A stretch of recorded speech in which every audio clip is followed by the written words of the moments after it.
Jemaat yang dikasihi Tuhan Yesus Kristus, pada Minggu Quasi-Modogeniti ini, terimalah salam dari kami seluruh pelayan HKBP Kebayoran Selatan. Selamat Hari Minggu. Marilah kita menghadap Tuhan dengan puji-pujian. Kita agungkan namanya, kita bernyanyi, Yesus bangkit, nyanyilah.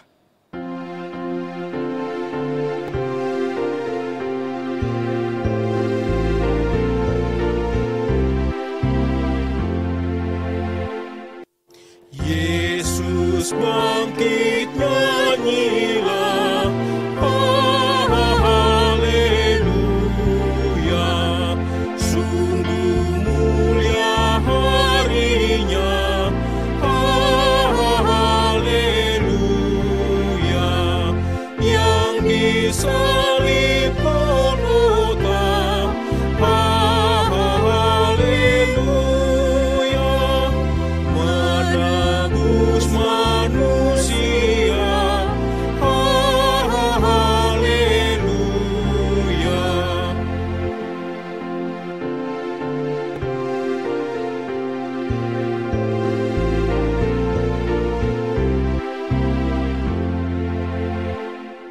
Naikkan puji dan syukur, haleluya. Bagi Kristus Rajamu, haleluya. Maut ditanggung olehnya, haleluya.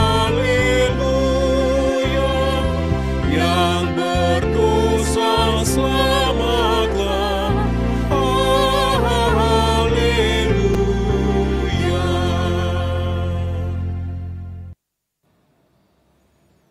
Di dalam nama Allah Bapa dan nama anaknya Tuhan Yesus Kristus dan nama Roh Kudus yang menciptakan langit dan bumi.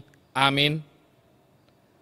Dan jadilah sama seperti bayi yang baru lahir, yang selalu ingin akan air susu yang murni dan yang rohani, supaya olehnya kamu bertumbuh dan beroleh keselamatan, jika kamu benar-benar telah mengecap kebaikan Tuhan.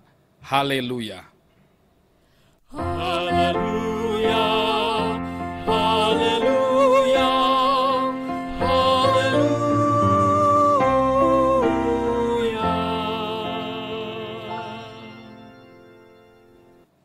Kita berdoa.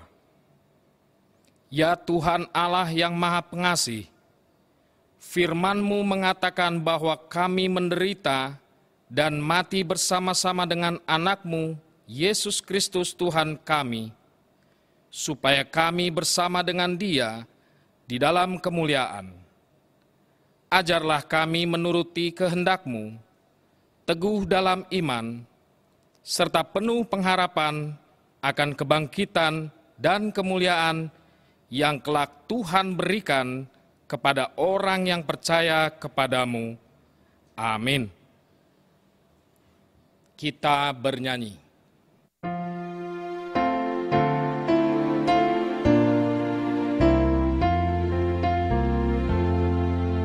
Tuhan Allah namamu, kami puji dan masyurkan. Isi dunia sujud di hadapan-Mu, ya Tuhan. Bala sorga menyembah di kekalik semesta.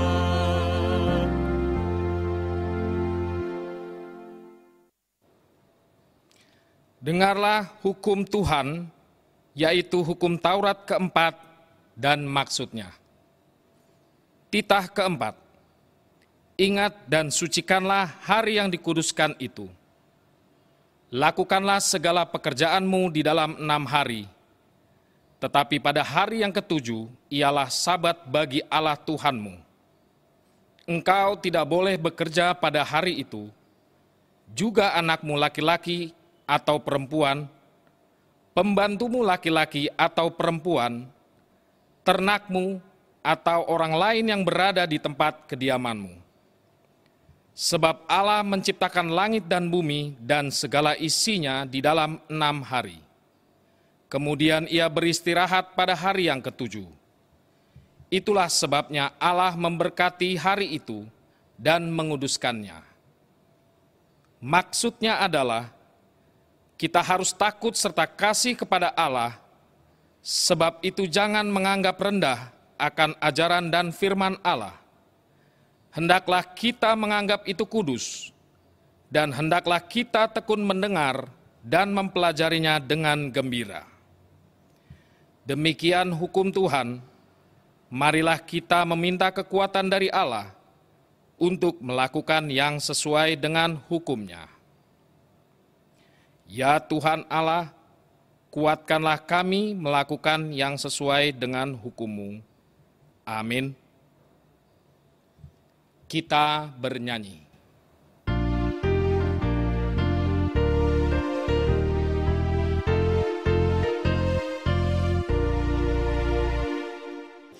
Yesus memanggil, mari segera, ikutlah jalan selamat baka.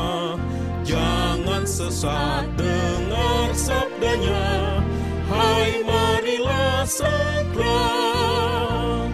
Sungguh nanti kita akan senang, bebas dosa hati pun tentram, bersama Yesus dalam terang, di rumah yang kekal. Marilah kita mengaku dosa kita di hadapan Tuhan.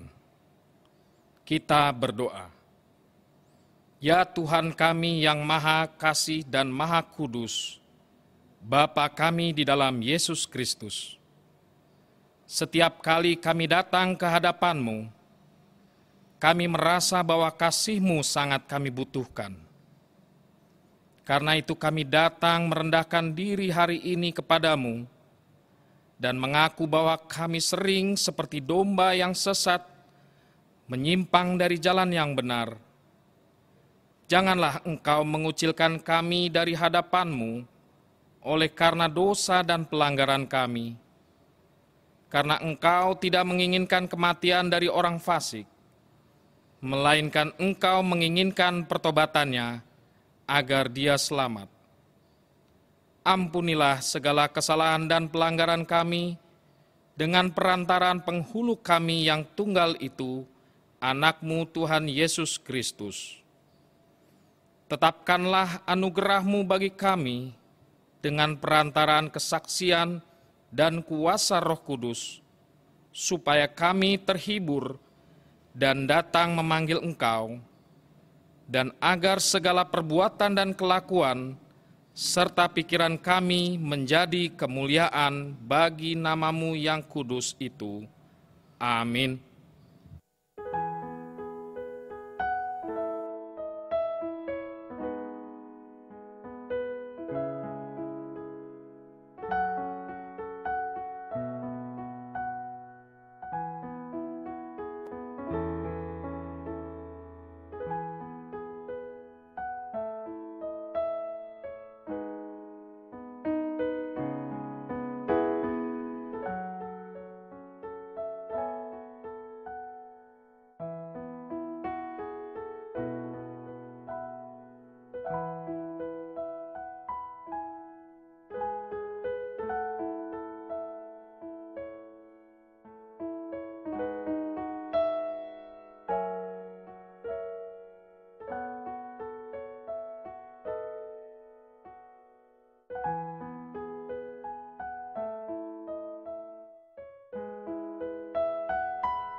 Janji Tuhan tentang pengampunan dosa. Sebab biarpun gunung-gunung beranjak dan bukit-bukit bergoyang, tetapi kasih setiaku tidak akan beranjak daripadamu, dan perjanjian damaiku tidak akan bergoyang. Firman Tuhan yang mengasihani engkau. Kemuliaan bagi Allah di tempat yang maha tinggi. Amin. Kita bernyanyi.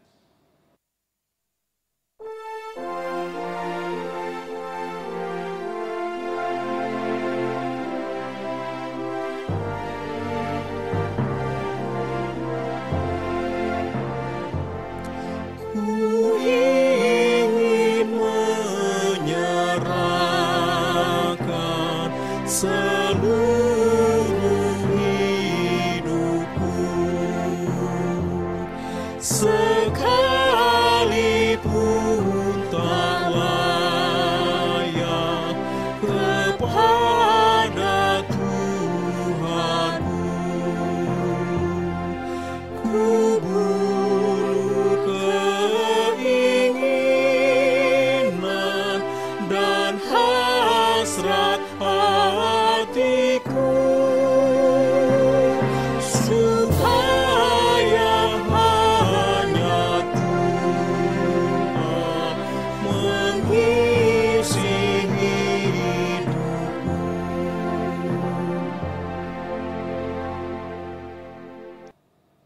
Firman Tuhan yang ditetapkan pada hari Minggu ini tertulis dalam 1 Petrus 2 ayat 1-5. Demikian firman Tuhan. Karena itu buanglah segala kejahatan, segala tipu muslihat, dan segala macam kemunafikan, kedengkian, dan fitnah. Dan jadilah sama seperti bayi yang baru lahir, yang selalu ingin akan air susu yang murni dan yang rohani, supaya olehnya kamu bertumbuh dan beroleh keselamatan. Jika kamu benar-benar telah mengecap kebaikan Tuhan. Dan datanglah kepadanya batu yang hidup itu, yang memang dibuang oleh manusia, tetapi yang dipilih dan dihormat di hadirat Allah. Dan biarlah kamu juga dipergunakan sebagai batu hidup untuk pembangunan suatu rumah rohani, bagi suatu imamat kudus, untuk mempersembahkan persembahan rohani yang karena Yesus Kristus berkenan kepada Allah. Sungguh, kamu tidak akan terburu-buru keluar dan tidak akan lari-lari berjalan, sebab Tuhan akan berjalan di depanmu, dan Allah Israel akan menjadi penutup barisanmu. Demikian firman Tuhan. Berbahagialah orang yang mendengar firman Allah serta memeliharanya. Amin. Kita bernyanyi.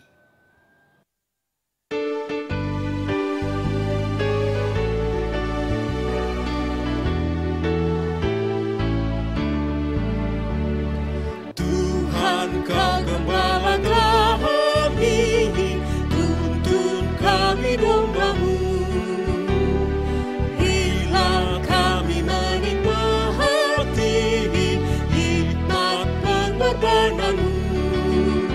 Tuhan Yesus Juru Selamat, kami ini milik-Mu.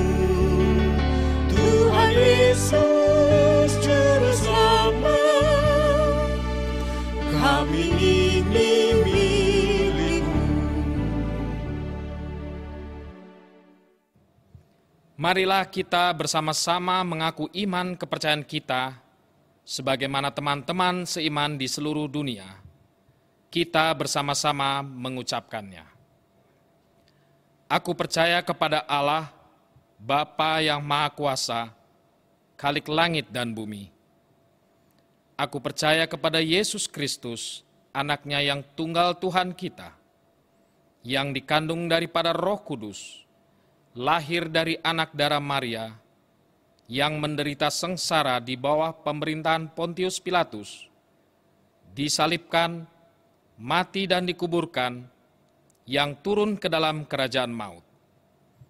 pada hari yang ketiga bangkit pula dari antara orang mati, naik ke sorga, duduk di sebelah kanan Allah, Bapa yang Maha Kuasa. Dari sana akan datang kelak untuk menghakimi orang yang hidup dan yang mati.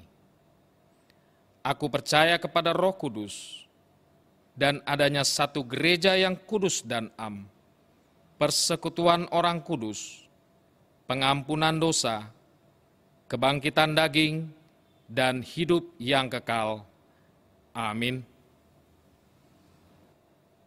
Marilah kita mendengarkan konfirmasi warta.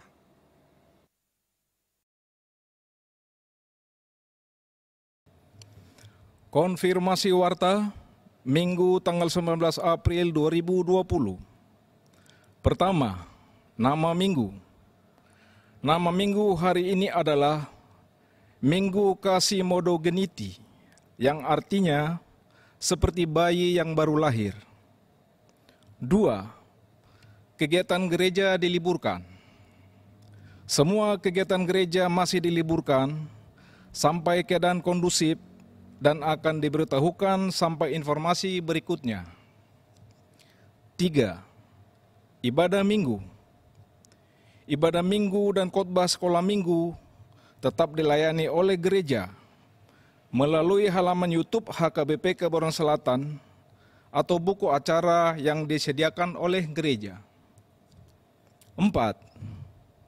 Kolekte atau persembahan dari jemaat dapat disampaikan melalui transfer ke rekening Huria di Bank BCA dan Bank BRI, seperti yang tertulis di layar. Demikianlah warta gereja bagi kita pada minggu ini. Kiranya Tuhan memberkati pelayanan kita di gereja ini, demi kemuliaan namanya. Amin.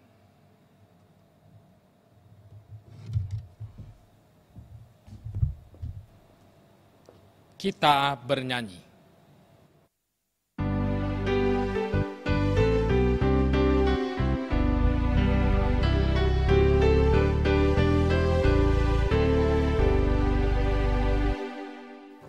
Ku mau berjalan dengan juru selamatku di lembah berbunga dan berair sejuk.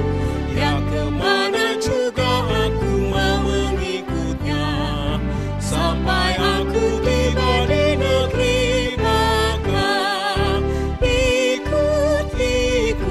Ikut Tuhan Yesus, ku tetap mendengar dan mengikutnya.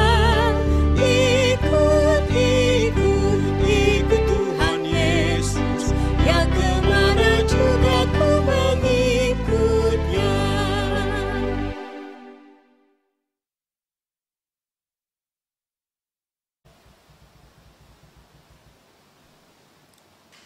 Damai sejahtera Allah yang melampaui segala akal, itulah yang memelihara hati dan pikiran saudara-saudari sekalian di dalam Kristus Yesus Tuhan kita. Amin.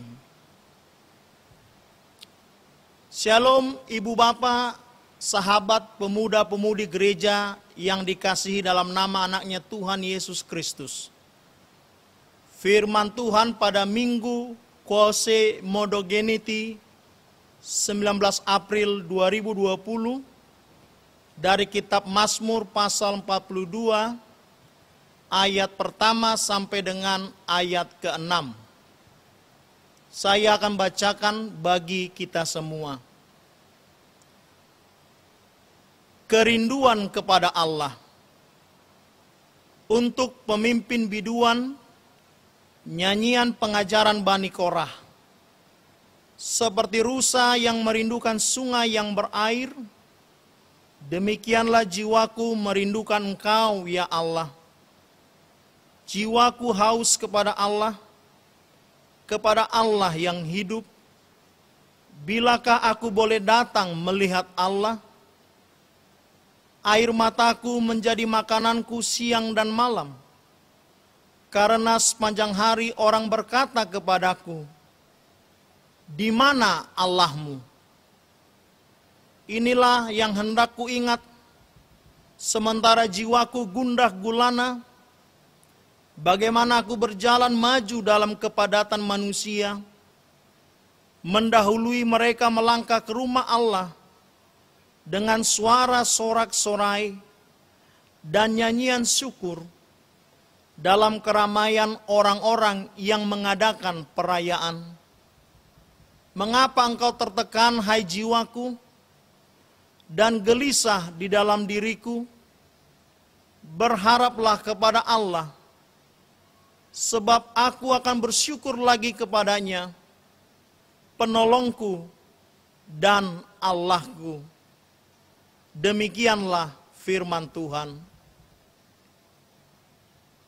Jemaat yang terkasih, pemazmur dalam perikop ini berharap hanya kepada Tuhan. Dia sangat rindu kepada Tuhan.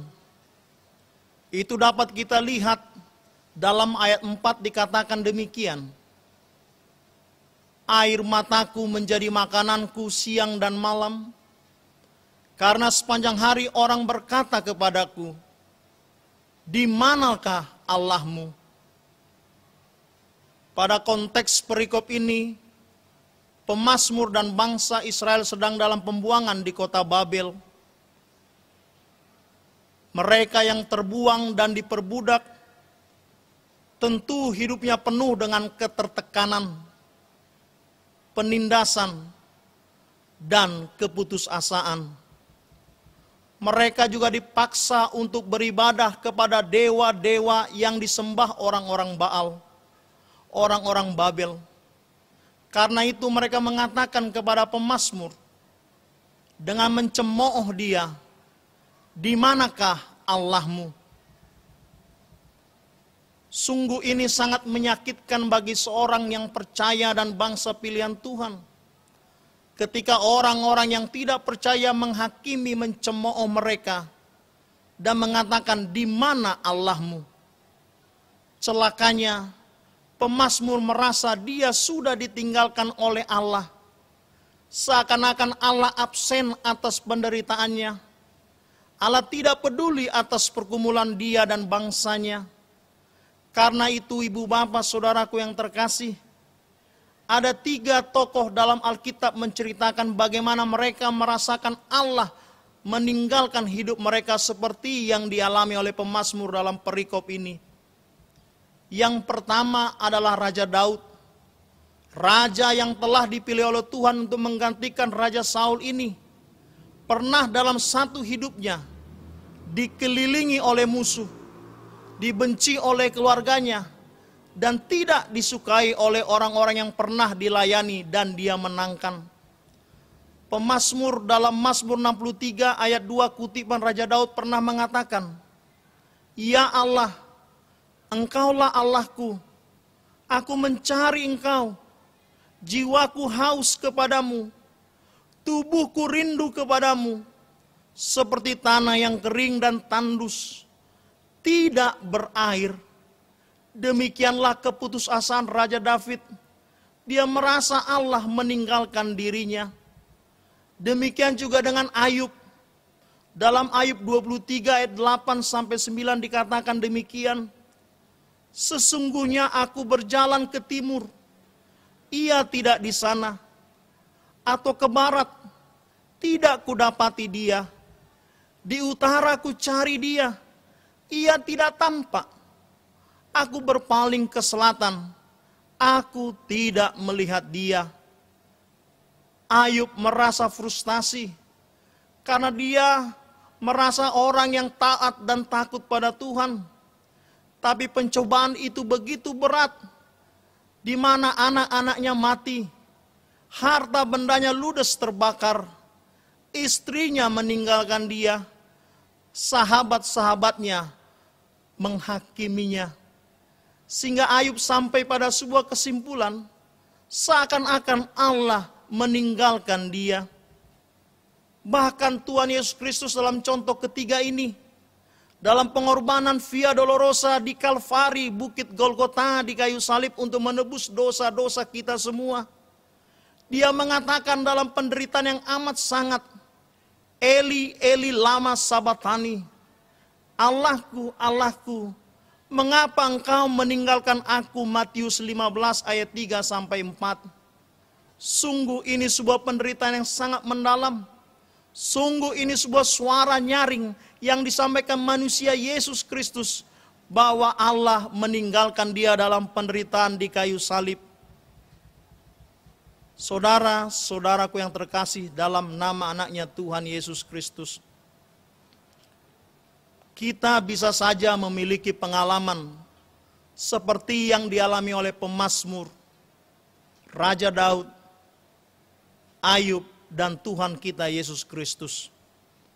Dalam konteks sekarang, seperti pandemi COVID-19, kita merasakan seakan-akan Allah meninggalkan kita.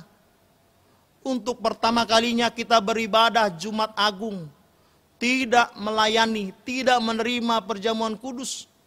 Untuk pertama kalinya minggu lalu dalam Paskah kemenangan kebangkitan Kristus, kita tidak bisa datang berbondong-bondong ke gereja. Kita merasa Allah sepertinya meninggalkan kita dalam pergumulan perlawanan COVID-19 ini. Namun kita harus sadar, jika perasaan itu terus memenuhi hati dan pikiran kita, bahwa seakan-akan Allah meninggalkan kita, pelan namun pasti kita akan menjauh dari Allah. Kita akan menjadi putus asa, dan kita sepertinya tidak ada lagi pengharapan yang menjanjikan.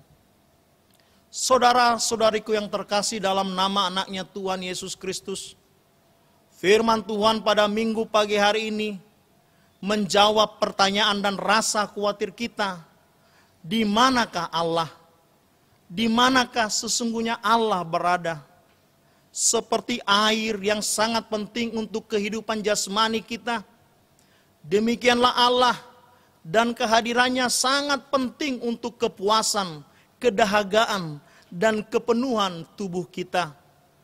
Orang percaya yang sejati pasti lapar dan haus akan firman Allah, kasih karunia, dan berkat perbuatan campur tangan Allah di dalam hidup mereka.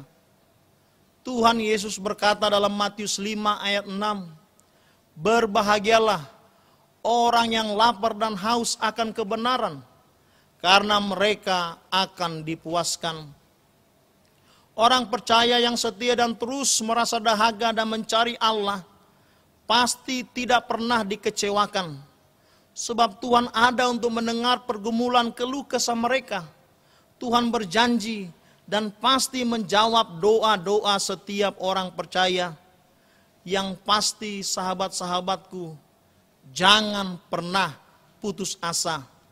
Never give up, terus berjuang. Dan inilah yang akan kita terima sebagai kabar baik dalam minggu ini, sesuai dengan Mazmur pasal 42 ayat 1 sampai 6. Ada 3 hal yang harus dilakukan oleh setiap orang percaya, supaya dia yakin bahwa Allah ada di tengah-tengah hidup mereka, bahwa Allah campur tangan di tengah-tengah kehidupan setiap orang percaya. Yang pertama adalah, ingatlah Allah bersama dengan kita. Pemazmur mungkin mengatakan dalam jiwanya yang terpuruk, ia merasakan bahwa Allah tidak ada bersama dengan dia. Tetapi dalam ayat 5 dia mengatakan, inilah yang hendak ku ingat. Inilah yang hendak ku ingat. Sementara jiwaku gundah gulana, bagaimana aku berjalan maju dalam kepadatan manusia, mendahului mereka melangkah ke rumah Allah dengan suara sorak-sorai dan nyanyian syukur dalam keramaian orang-orang yang mengadakan perayaan. Apa maksud perkataan pemazmur dalam ayat 5 ini? Seakan-akan pemazmur ingin mengingat masa-masa lalu, bahwa sebelum mereka menderita dalam pembuangan di Babel, Allah pernah ada bersama dengan mereka. Allah hadir di tengah-tengah persekutuan mereka. Allah ada di tengah-tengah perjalanan hidup bangsa itu. Sehingga nyanyian Bani Korah salah satu sub anak suku Lewi dalam perikop ini mengingat kembali kilas ke belakang bahwa Allah sekali lagi ada bersama dengan Allah. Di sana Allah menanti kedatangan mereka yang berbondong-bondong ke rumah Allah, seperti seorang bapa yang menanti kedatangan anak-anaknya. Kehadiran dan penerimaan Allah mendatangkan sukacita besar bagi umatnya. Allah bangsa Israel, Allah kita bukanlah Allah yang dingin, acuh tak acuh, apalagi tidak peduli akan pergumulan penderitaan umat dan bangsanya. Sebaliknya, Allah pemazmur, Allah bangsa Israel, Allah kita adalah Allah yang hangat, penuh dengan lemah lembut, kasih setia, dan merindukan kenangan manis bahwa umatnya pernah selalu memuji dan memuliakan namanya. Kenangan ini memaksa kita kembali melihat kilas balik ke belakang. Bagaimana dahulu kala kita bisa bebas beribadah, melayani, memuji Tuhan di gereja. Kenangan pahit yang sedang kita alami sekarang. Seperti saat ini, walaupun kita beribadah di rumah-rumah karena COVID-19, tapi kita mengingat dahulu kala kita pernah beribadah bersekutu di rumahnya yang kudus, gerejanya yang kudus, dan persekutuan orang percaya tidak menghalangi kita untuk tetap beribadah kepada Tuhan dalam media online yang merupakan teknologi kemajuan zaman sekarang. Pemazmur menyatakan, kita menyaksikan bahwa kita tetap kembali beribadah kepada Tuhan, dan kita merindukan kasih persekutuan itu seperti rusa merindukan sungai yang berair. Dalam situasi inilah, situasi sulit inilah, Yesus hadir di tengah-tengah jawaban dari doa-doa kita. Yesus adalah air yang hidup dalam Yohanes 4 ayat 10. Yesus juga adalah roti yang hidup dalam Yohanes 6 ayat 35. Dia memenuhi kebutuhan jasmani, rohani, jiwa orang percaya. Di dalam Tuhan Yesus Kristus, manusia menemukan kelegaan, kepuasan, dan kebahagiaan yang sejati. Karena itu ingatlah firman Tuhan yang dikatakan dalam 1 Korintus 15 ayat 58. Berdirilah teguh, jangan goyah, dan giatlah selalu dalam pekerjaan Tuhan. Giatlah selalu dalam ibadah-ibadah, yaitu pekerjaan Tuhan. Inilah yang harus kita lakukan sebagai orang percaya, yakin bahwa Tuhan selalu bersama dengan kita. Yang kedua, iman bukanlah perasaanmu. Dalam perikop ini pemazmur menyaksikan, dia menegur imannya, dia mengingatkan kembali, jangan perasaan lebih menguasai imannya. Kepada dirinya sendiri pemazmur mengatakan, jiwanya bertanya, mengapa engkau tertekan hai jiwaku dan gelisah dalam diriku, ayat 6a. Dalam diri pemazmur seolah-olah ada dua pribadi yang saling silang pendapat, yaitu pikiran atau iman dan jiwa pemazmur. Pikiran yang mewakili iman akan pengenalannya terhadap Allah, sedangkan perasaan mewakili rasa khawatir, ketakutannya yang mengganggu perjalanan hidupnya. Selama ini pemazmur dikuasai oleh perasaannya saja, sehingga imannya terombang-ambing. Namun setelah membuka kembali kenangan masa lalu bahwa Allah bersama dengan dia, ia tiba-tiba memperoleh keyakinan bahwa Allah adalah pribadi yang baik dan setia. Ia menegur jiwanya, mengapa engkau tampak letih lesu dan gelisah dalam diriku? Jelas ada nada ketidaksenangan di sini. Dalam pernyataan ini, tampaknya pemazmur tidak lagi mengkhawatirkan perasaannya bahwa seakan-akan Allah absen dan tidak peduli. Pemazmur menyadari bahwa ia tidak boleh dikendalikan oleh perasaannya saja. Sama seperti Nabi Elia yang telah melihat kuasa, kesaksian dan mukjizat Tuhan, di mana dia mengalahkan 450 nabi-nabi palsu di Bukit Karmel. Namun tiba-tiba Isabel, ratu jahat itu mengancam dia, aku akan membunuhmu Elia, karena engkau telah mengalahkan nabi-nabi palsu, nabi-nabi Baal. Tiba-tiba Elia ketakutan, dia menjadi kecut, dia menjadi kerdir, dia lari ke Berseba.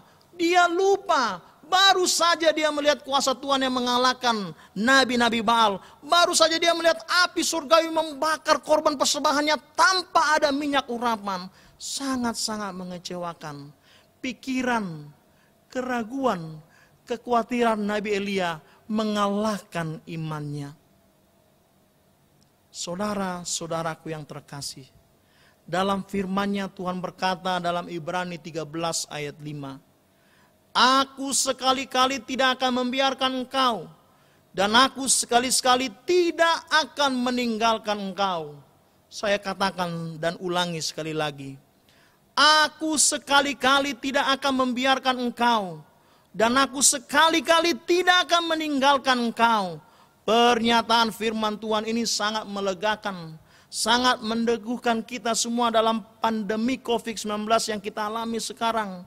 Allah menegaskan, Dia tidak pernah meninggalkan orang percaya.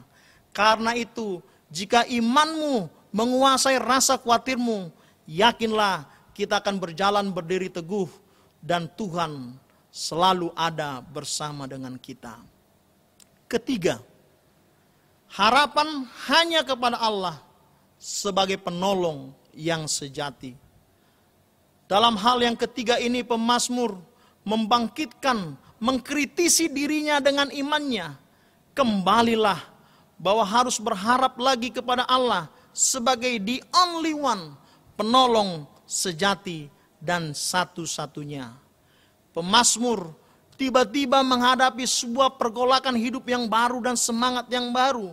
Dalam ayat 6a dia mengatakan, berharaplah, berharaplah hanya kepada Allah. Tiba-tiba pengalaman yang sangat membanggakan ini menegur dan mencambuk dia bahwa sebagai orang percaya dia punya satu harapan yang pasti, yaitu Allah yang tidak pernah mengecewakan umatnya. Walaupun doa-doanya belum terjawab, walaupun mereka masih dalam negeri pembuangan di Babel, walaupun orang-orang masih banyak mencemoohnya, tapi dia sudah sampai pada suatu kesimpulan iman dalam ayat 6b. Aku bersyukur lagi kepadanya, penolongku dan Allahku. Suatu komitmen yang baru, sebuah perjanjian baru yang dibangun oleh pemazmur, bahwa Allah dari dahulu, saat ini, dan sampai masa yang akan datang, pasti menjadi penolong bagi dirinya dan bangsa Israel. Kita harus ingat, jika kita menjadi khawatir dan mengalami masa-masa sulit, maka itu ibarat sebuah sampan yang terkatung-katung, terombang-ambing, tenggelam, timbul tenggelam di tengah-tengah lautan. Entah dia mau berlabuh dan jangan-jangan sampan itu karam. Tetapi harapan kepada Allah yang didengung-dengungkan oleh pemazmur bagi kita semua sebagai orang percaya, tiba-tiba menjadi sebuah semangat baru bagi kita, bahwa kita mempunyai harapan. Namun saudara-saudara, berharap kepada Allah tidak berarti kesulitan-kesulitan hilang begitu saja dalam hidup kita. Kita harus ingat, selama kita hidup, pasti ada tantangan, pasti ada pergumulan, pasti ada penderitaan. Sama halnya ketika masalah menerpa kehidupan kita, dan mungkin masalah itu terlalu berat, sehingga membuat kita merasa putus asa, seakan-akan tidak ada lagi jalan keluar. Ingatlah bahwa sebenarnya Tuhan tidak pernah kemana-mana. Mengapa kita ragu? Bahwa Tuhan tidak absen dalam hidup kita. Kenapa kita tidak percaya? Karena kepekaan kita akan ketergantungan kepada Tuhan sejujurnya telah hilang oleh karena besarnya masalah kekhawatiran yang kita hadapi. Kita sebagai orang percaya terlalu fokus kepada masalah dan pergumulan kita, sehingga kita kehilangan kendali dan iman akan pengharapan kepada Allah yang penuh maha kasih. Padahal ibu bapa, saudara-saudari dan sahabat Naposo yang saya cintai, kitalah sebenarnya yang lambat laun karena kekhawatiran itu meninggalkan Allah. Puji Tuhan, dalam Mazmur pasal 42 ini, tiba-tiba kita kembali diingatkan akan kebesaran tangan Tuhan yang begitu perkasa bagi setiap orang percaya. Dia siap menolong kapan saja, di mana saja, dan apapun bentuk penderitaan kita selama kita menaruh pengharapan kepadanya. Kasih-Nya selalu mengalir dalam kehidupanmu, kehidupanku, dan kehidupan kita semua. Akan kuasa yang senantiasa melimpah-limpah itu dalam kehidupan setiap orang percaya. Firman Tuhan mengatakan dalam Yesaya 59 ayat 1 demikian. Sesungguhnya tangan Tuhan tidak kurang panjang untuk menyelamatkanmu, dan pendengarannya tidak kurang tajam untuk mendengar doa-doamu. Ketika kita mempercayakan diri kita ke dalam tangan Tuhan yang begitu perkasa dan baik hati, maka Allah sumber pertolongan yang sejati itu akan memberikan jawaban atas doa-doa kita. Seperti Dia menjawab doa pemazmur, menjawab doa Raja Daud, menjawab Ayub, dan menggenapi Yesus Kristus yang berkorban di Kalvari Golgota, sehingga setiap orang percaya tidak binasa, melainkan beroleh hidup yang kekal. Demikian dalam pandemi COVID-19 ini, badai itu pasti berlalu, doamu pasti didengar oleh Tuhan. Seperti harapan besar yang disampaikan Rasul Paulus dalam Roma 12 ayat 12, dia katakan demikian. Bersukacitalah dalam pengharapan, sabarlah dalam kesesakan, dan bertekunlah di dalam doa. Amin. Mari kita berdoa. Allah Bapa yang kami kenal dan kami puji dalam nama anak-Mu Tuhan Yesus Kristus, kami mengucap syukur atas firman Tuhan yang Kau berikan kepadaku, kepada kami semua melalui hamba-Mu. Seperti pemazmur yang haus, rindu akan penyertaan Tuhan. Dia menyaksikan berat derita pergumulannya di negeri orang, cemooh, ejekan dari orang-orang yang membencinya. Tetapi dia menyaksikan dengan imannya bahwa Allah selalu bersama dengan kita. Imannya menguasai hidupnya, bukan perasaannya. Dan harapan satu-satunya dia bangun hanya dalam nama Tuhan Allah Yesus Kristus. Demikianlah kami setiap orang percaya yang juga sekarang Kau tahu sedang mengalami pergumulan beban berat Tuhan. Terlebih dalam pandemi COVID-19 ini, kami berdoa kepadamu. Pertama, kepada pemerintah yang bekerja keras melindungi, mengayomi masyarakat dan bangsanya, yang berupaya memberikan terbaik pelayanan bagi umat dan bangsanya. Beri hikmat kepada pemerintah negara bangsa kami. Kami juga berdoa untuk para medis, dokter yang berjuang di garis terdepan, merawat orang-orang sakit pandemi COVID-19. Mereka adalah pahlawan tanpa tanda jasa, meninggalkan keluarga dan berjuang untuk menyembuhkan orang-orang yang sakit. Tuhan, lindungi, kuatkan mereka, para pejuang-pejuang medis itu. Kami juga berdoa bagi orang yang sedang menderita COVID-19. Semangat harapan baru itu terbangun dalam kasih Tuhan. Mereka disembuhkan dalam nama anak-Mu Yesus Kristus. Kami juga berdoa kepada masyarakat di negara ini, supaya mematuhi kebijakan pemerintah. Stay safe at home, berdiam diri tinggal di rumah. Hanya itu yang Tuhan minta bagi kami. Membangun quality time bersama keluarga, diskusi, menjalin kasih satu sama lain di rumah, di keluarga kami masing-masing. Terima kasih Tuhan. Kami juga berdoa untuk jemaat-Mu di gereja HKBP Kebayoran Selatan. Dari anak-anak, remaja, pemuda, ibu, bapa, dan kaum lansia. Kiranya mereka selalu dalam naungan kasih Tuhan dan yakin akan pengharapan Tuhan. Terutama anak-anak-Mu yang sedang kuliah dan belajar di rumah melalui media online. beri hikmat kepadanya, semangat kepadanya, supaya mereka tetap dapat mengikuti pelajaran di sekolah dan kampusnya dengan baik. Kami juga berdoa untuk para pelayan-pelayan hamba Tuhan pendeta di gereja ini. Dalam hal ini kami tetap setia melayani kebaktian-kebaktian online dalam media teknologi yang baru dan canggih ini. Berkatilah Tuhan ibadah kami ini. Jemaat yang mau berbagi kasih kepada diakonia. Jemaat yang tetap memberikan perpuluhannya kepada Tuhan. Jemaat yang juga sedang menderita karena mungkin dirumahkan karena pekerjaannya. Tangan Tuhan yang kuat pasti menolong kami. Dan telingamu yang lembut pasti mendengar doa permohonan kami. Terima kasih Tuhan. Doa ini kami panjatkan ke dalam satu nama, Tuhan Yesus Kristus, Juru Selamat kami yang hidup. Amin. Jemaat yang terkasih, Ibu Bapa, marilah kita bernyanyi sambil mengumpulkan persembahan.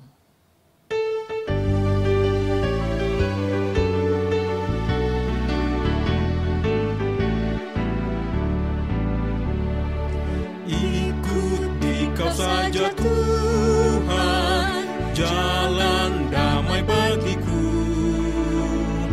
Aku selamat dan sentosa hanya oleh darah-Mu. Aku ingin ikut Dikau dan mengabdi padamu.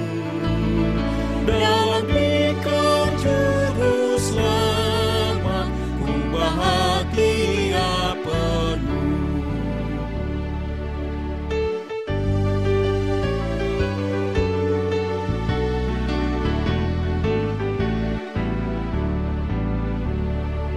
Ikut dalam kesucian, lahir batin yang bersih.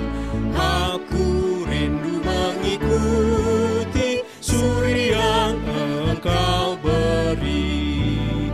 Aku ingin ikut Dikau dan mengabdi padamu. Dalam Dikau Juru Selamat, ku bahagia penuh.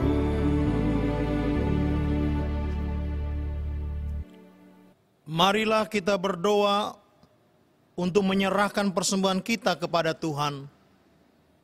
Ya Allah, Bapa kami yang di surga, kami mengaku bahwa Tuhan adalah sumber dari segala karunia yang melimpah dalam kehidupan kami masing-masing. Sebagian daripada karunia itu, kami serahkan kembali sebagai persembahan kami kepada Tuhan. Terimalah dan berkatilah persembahan umat-Mu ini, agar dapat kami pergunakan untuk pekerjaan dan pelayanan kerajaan Tuhan di dunia ini. Bukalah hati kami untuk mengenal betapa banyak berkat dan karunia yang kami peroleh dari Tuhan, supaya kami senantiasa bersyukur kepadamu. Di dalam nama Yesus Kristus Tuhan kami. Amin. Tuhan karuniamu, roh dan jiwaku semua, nyawa juga hidupku, harta milikku semua,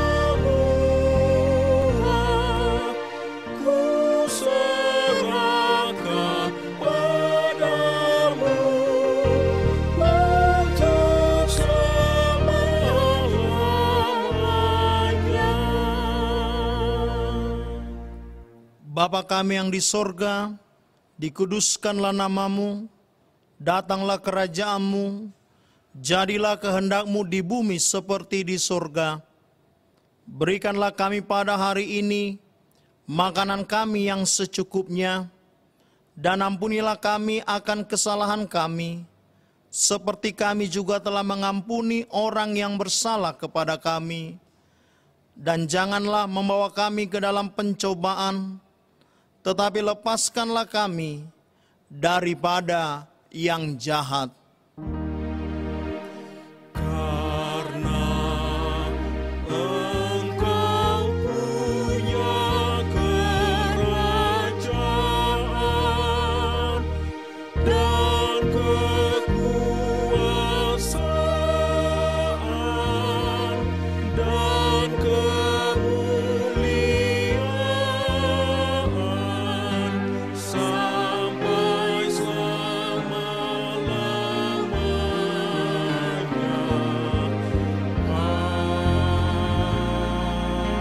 Amin.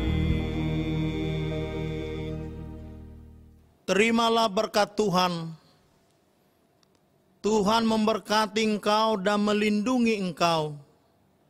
Tuhan menyinari engkau dengan wajah-Nya dan memberi engkau kasih karunia. Tuhan menghadapkan wajah-Nya kepadamu dan memberi engkau damai sejahtera.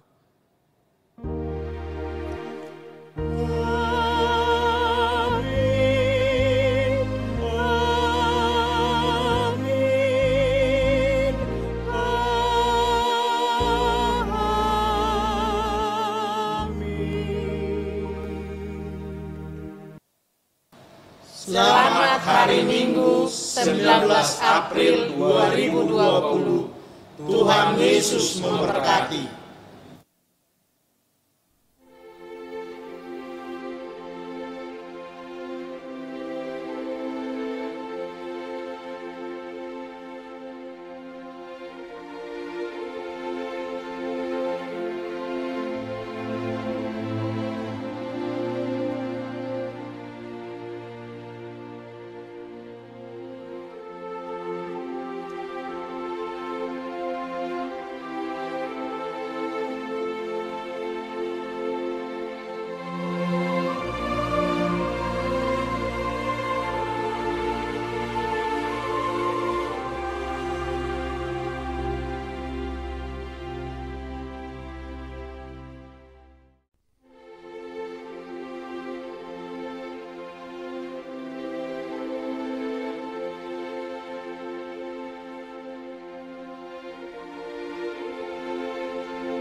Terima kasih atas bantuannya dan perhatiannya.